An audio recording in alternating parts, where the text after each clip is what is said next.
శ్రీమతి నమః. చిన్నప్పుడు భోజనం చేసేటప్పుడు మేము అందరం మాట్లాడుకుంటూ ఉండేవాళ్ళం అనమాట. అప్పుడు మా అయ్యమ్మ ఒక మాట చెప్పేది. మా అయ్యమ్మ అంటే మా నాన్నగారి అమ్మగారు. భోజనం చేసేటప్పుడు ఎప్పుడూ మౌనంగా ఉండాలి, భగవత్ స్మరణ చేసుకుంటూ మనం భోజనం చేయాలి, అప్పుడే మనం తిన్న ఆ భోజనం వంట పడుతుంది అని చెప్పేదన్నమాట. సరే, మా అయ్యమ్మ అక్కడ కూర్చున్నంతసేపు మాకు భయం వేసేది. అంటే అయ్యమ్మ ఏం కొట్టేది కాదు, ప్రేమగానే పలకరించేది, ప్రేమగానే చూసేది మమ్మల్ని అందరినీ. కానీ అయ్యమ్మ అలా చెప్తూ ఉంటే అమ్మో, మనం అన్నం తినేటప్పుడు మాట్లాడితే మనకి ఏదైనా వస్తుందేమో అని చెప్పి మేము ఎవరో మాట్లాడేవాళ్ళం కాదు, చక్కగా భోజనం చేసి వెళ్ళిపోయేవాళ్ళం. ఇంట్లో పెద్దవాళ్ళు ఉంటే ఇలాంటివి మనకి చెప్తారు. మనం మరిచిపోయిన మన సంప్రదాయాలని, మన ఆచారాలని వాళ్ళు గుర్తు చేస్తూ ఉంటారు. ఇప్పుడు అన్ని చిన్న చిన్న ఫ్యామిలీస్ ఉద్యోగరీత్యా ఎక్కడెక్కడికో వెళ్ళవలసి వస్తుంది.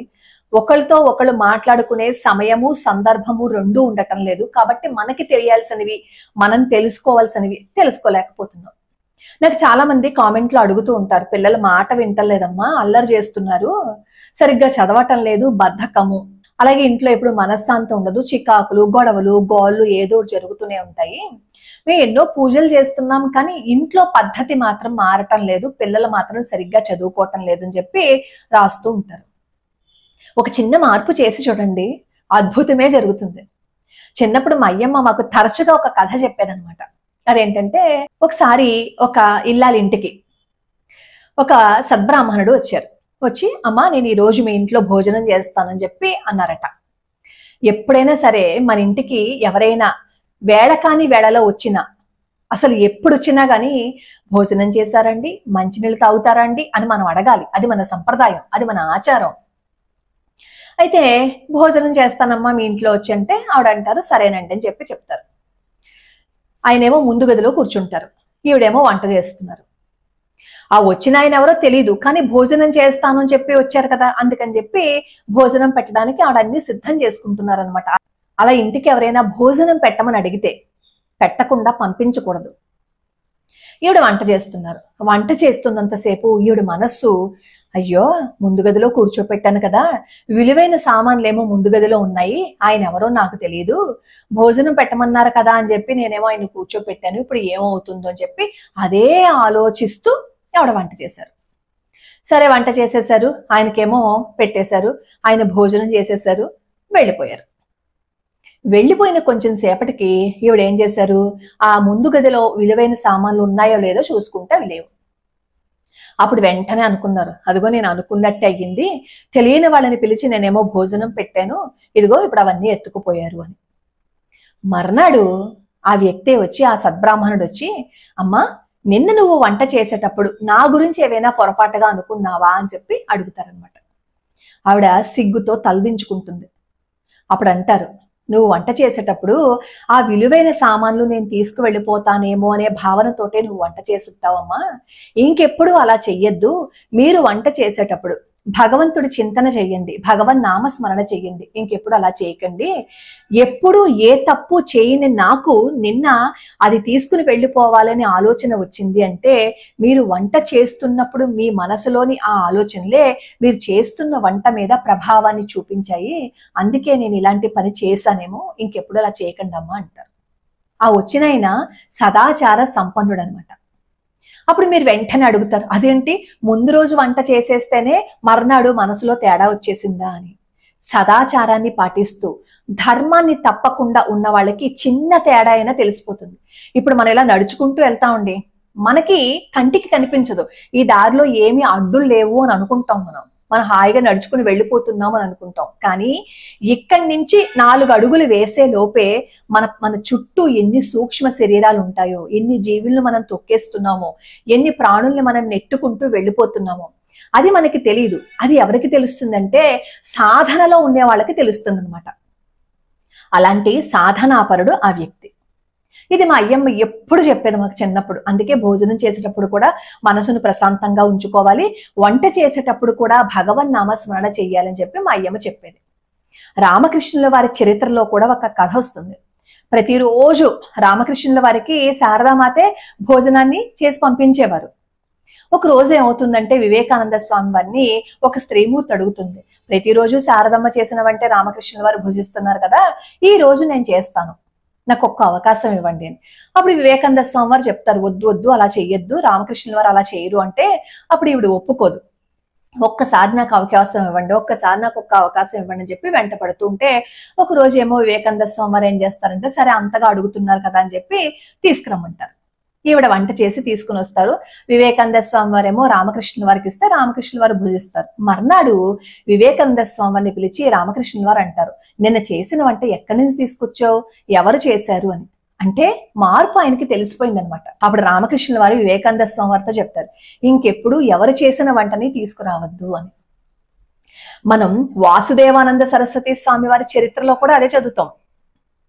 ఆయన కూడా ఆయన చేసుకుంటారు, లేదంటే ఆయన తల్లి గారు చేసిన వంట మాత్రమే తింటారు, ఇంకెవరి దగ్గర ఎక్కడ పడితే అక్కడ తినరు. ఎందుకంటే మనం తినే ఆహారమే మన ఆలోచనలు, మన మనస్సు. ఇది రామకృష్ణుల వారి చరిత్రలో వచ్చిందనో మా అయ్యమ్మ చెప్పిందనో మీతో చెప్పటం లేదు. భగవద్గీతలో శ్రీకృష్ణ పరమాత్మ చెప్పారు, ఏ ఆహారాన్ని అయితే నువ్వు భుజిస్తావో అదే నీ ఆలోచన, అదే నీ మనస్సు, అదే నీ వ్యక్తిత్వం, అదే నీ ప్రవర్తన అని. ఇప్పుడు చిన్న మార్పు చేసి చూడండి. పొద్దున్నే లేస్తాం, చక్కగా గదులన్నీ తుడిచేసుకుంటాం, స్నానం చేసి వంట చేసి చూడండి. స్నానం చేసి వంట చేస్తున్నంతసేపు మీరు స్టవ్ వెలిగించింది మొదలు అన్నపూర్ణ నామస్మరణ చెయ్యండి. లేదు అంటే మీకు వచ్చిన స్తోత్రాలు, శ్లోకాలు అవన్నీ చదువుకుంటూ మీరు వంట చేసి చూడండి. అదే చేసిన వంటని మీరు భగవంతుడికి నివేదన చేసి మీ పిల్లలకి పెట్టండి. సంవత్సరం తిరిగే లోపు పిల్లల్లో ఎంత అద్భుతమైన మార్పును చూస్తారు. మొండితనం ఉండదు, చాలా చక్కగా చదువుకుంటారు, అద్భుతంగా ఉంటారు, తెలివితేటలు వస్తాయి, ఇంట్లో చికాకు, గోల, అల్లరి ఇవే ఉండవు, మనశ్శాంతిగా ఉంటుంది. వెంటనే మీరు అంటారు, మీరు ఇలా చెప్పేస్తారు, ఉద్యోగం చేసే ఆడవాళ్ళకి ఎలా కుదురుతుంది అని. ఉద్యోగం ఎందుకు చేస్తున్నాం? ఓ 4 రూపాయలు సంపాదించుకుంటే మనం 4 రూపాయలు వెనకేసుకోవచ్చు, పిల్లలకి ఖర్చులకి వాటికి ఉపయోగపడతాయి అనే కదా చేస్తున్నాం. దేనికోసమైతే మనం ఉద్యోగం చేస్తున్నామో అదే డబ్బు మన పిల్లలకి సక్రమంగా ఉపయోగపడాలి అన్నా, మనకి 4 రూపాయలు ఇంట్లో ఉండాలి అన్నా, మన స్నానం చేసి మనం చేసిన వంటని భగవంతుడికి నివేదన చేసి అప్పుడు దాన్ని ప్రసాదంగా తీసుకుని మీరు బయటికి వెళ్ళడం అలవాటు చేసుకోండి. ఎంత అద్భుతమైన మార్పులని మీరే చూస్తారు, అది నేనేం చెప్పక్కర్లా. అలాగే భగవంతుడికి నైవేద్యం ఏం పెట్టాలి అంటూ ఉంటారు కదా చాలా మంది. మనం చేసిన ఆహారాన్ని భగవంతుడికి నివేదన పెట్టామనుకోండి, అది కృతజ్ఞత.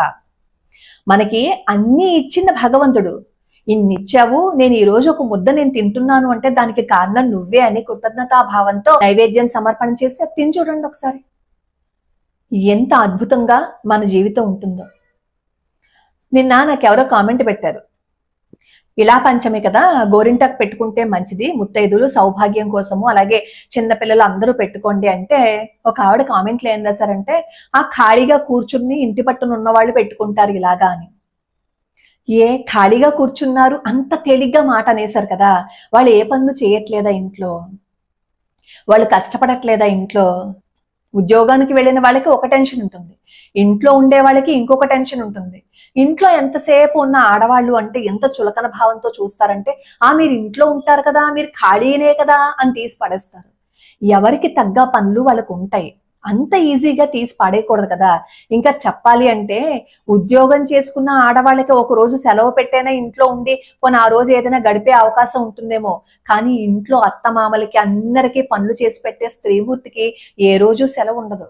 ఆ అమ్మాయి పొద్దున్న నుంచి సాయంత్రం వరకు గానుగెద్దులా లేచి అలా తిరుగుతూనే ఉండాలి.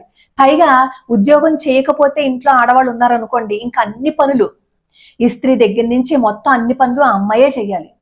ఉద్యోగం వెళ్తున్న ఆడవాళ్ళకి కొన్ని తప్పించుకోవచ్చు, కాస్త ఈ బట్టలు ఇస్త్రీ చేయటము ఇవన్నీ కూడా బయట నుంచి ఏమైనా చేయించుకోవచ్చు. కానీ ఇంట్లో ఉంటే వాళ్ళకి కనీసం కొంచెం కూడా విలువ ఇవ్వరు. కొంతమంది, అందరిని అంటలేదండి, మళ్ళీ కింద కామెంట్లు పెట్టేస్తారు, మీరేమో ఆడవాళ్ళ పక్షపాతి, ఎప్పుడు ఆడవాళ్ళ గురించే మాట్లాడతారు, మగవాళ్ళని ఎప్పుడు తిడుతూనే ఉంటారని. మగవాళ్ళని తిట్టట్లేదండి నేను, చాలా మంది మగవాళ్ళు సహకరిస్తూనే ఉంటారు. కానీ ఇంట్లో ఉన్న ఆడవాళ్ళు అంటే చాలా మందికి ఇదే చులకన భావం ఉంటుంది. నువ్వేం చేస్తున్నావు, ఇంట్లోనే ఉంటున్నావు కదా, నువ్వు ఖాళీగానే ఉంటున్నావు కదా అని ఒక మాట టప్మని అనేస్తారు. ఆ అమ్మాయి ఇంట్లో ఉన్నప్పుడు ఆ అమ్మాయి ఎంత కష్టపడుతోంది అనే మాట ఎవరు అర్థం చేసుకోరు. ఉద్యోగానికి వెళ్లే స్త్రీమూర్తికి తనకి సంబంధించిన కష్టాలు తనకుంటాయి. ఇంట్లో ఉన్న స్త్రీమూర్తికి తనకి సంబంధించిన పనులు తనకే ఉంటాయి. అంత తేలిగ్గా తీసి పడేయకండి. ఇంట్లో పని చేసుకుంటున్న ఆడవాళ్ళని కూడా, వాళ్ళు కూడా ఎంతో కష్టపడతారు. కాకపోతే ఇంట్లో ఉంటున్నారు అనే ఒకే ఒక్క మాటకి తేలిగ్గా అనేస్తారు. ఇంట్లో ఉంటేనే అన్ని పనులు చెప్పేస్తారు. మీరు ఇంట్లో ఉంటున్నారు కదా, ఈ పని చేయండి, ఆ పని చేయండి అని. మనసుంటే మార్గం ఉంటుందా చెప్పండి? ఇంట్లో ఉన్న ఆడవాళ్ళకైనా, బయటకి వెళ్తున్న ఆడవాళ్ళకైనా సరే, ఎవరైనా స్త్రీమూర్తే కదా. పాటించవలసిన ఆచారాలు, పాటించవలసిన నియమాలు వాళ్ళు పాటించే తీరాలి కదా. ఆ గోరింటాకు కాస్త ఇంత ముద్ద అరికాల్లో పెట్టేసుకుంటే గోరింటాకు పెట్టుకున్నట్టే అవుతుంది కదా. కాబట్టి అంత తేలిగ్గా తీసి పడేసి, మీరు ఉద్యోగం చేస్తే తెలుస్తుంది, పొద్దున్నే స్నానం చేసే వంట చేయమంటున్నారు, ఇవన్నీ ఎలా కుదురుతాయని చెప్పకండి. కుదుర్చుకుని చేసి చూడండి. ఏ ఆరోగ్యం కోసమైతే, ఏ డబ్బు కోసమైతే, దేనికోసమైతే మనం ప్రాకులాడుతున్నామో అవన్నీ ఒక చిన్న మార్పు చేసుకుంటే మనకు వస్తాయి. ఇదేమి పెద్ద కష్టమైన పనేం కాదు కదా. చాలా మంది పొరపాటు ఏం చేస్తారు అంటే, ఇంట్లో పనులన్నీ పూర్తి అయిపోయాక లాస్ట్ ప్రిఫరెన్స్ స్నానానికి ఇస్తారు. అప్పుడు హాయిగా ఉంటుందిట. అదే ఒక చెంబుడు నీళ్లు పోసేసుకుని చక్కగా వంట చేసేసుకుని మిగతా పనులన్నీ చేసుకుని అప్పుడు ఇంకో చెంబుడు నీళ్లు పోసుకుని కూర్చోండి, అప్పుడు ఫ్రెష్ గానే ఉంటుంది కదా. ముందు స్నానం చేసి వంట చేస్తే మనం ఆ వంట చేసేటప్పుడు భగవత్ సంబంధమైన స్తోత్రాలు అవన్నీ చదువుకోవచ్చు. ఎప్పుడైతే భగవత్ సంబంధి స్తోత్రాలు చదువుతూ వంట చేస్తామో అది ఒక శక్తిని తీసుకుని వస్తుంది మనం చేసే వంటకి. అది తిన్న పిల్లలు అద్భుతంగా రాణించగలుగుతారు. పిల్లలకి కూడా భోజనం చేసేటప్పుడు అన్నపూర్ణ అమ్మవారిని స్మరణ చేసుకుంటూ తినమని చెప్పండి. ప్రతిదాన్ని భగవంతుడితో సంబంధం పెట్టుకుంటే, భగవంతుడితో లింకప్ చేసుకుంటే జీవితం అద్భుతంగా మారుతుంది. అది ఏదైనా సరే, పొద్దున్న లేచిన దగ్గర నుంచి భగవంతుడా నీ వల్ల నేను లేచాను, భగవంతుడా నీ వల్ల నేను ఇది చేశాను, భగవంతుడా నీ వల్ల నేను ఇది ఇంకొకరికి సహాయం చేయగలిగే అవకాశం నాకు వచ్చింది, భగవంతుడా నేను ఈరోజు తినే అవకాశాన్ని నువ్వు ఇచ్చావు అని చెప్పి ప్రతి దానికి మీకు ఇష్టమైన దైవ నామస్మరణతో లింకప్ చేసుకుని చూడండి. సంవత్సరం తిరిగేసరికి మీ ఇంట్లో ఎంత అద్భుతాన్ని చూస్తారో. పిల్లల మాట వింటారు, చక్కగా ఉంటారు, ఇంట్లో వాతావరణం అంతా ఎంతో అద్భుతంగా ఉంటుంది. ఒక్క స్నానం చేసి వంట చేయటం మీరు మొదలు పెడితే. లోకా సమస్తా సుఖినో భవంతు, సర్వే జనా సుఖినో భవంతు.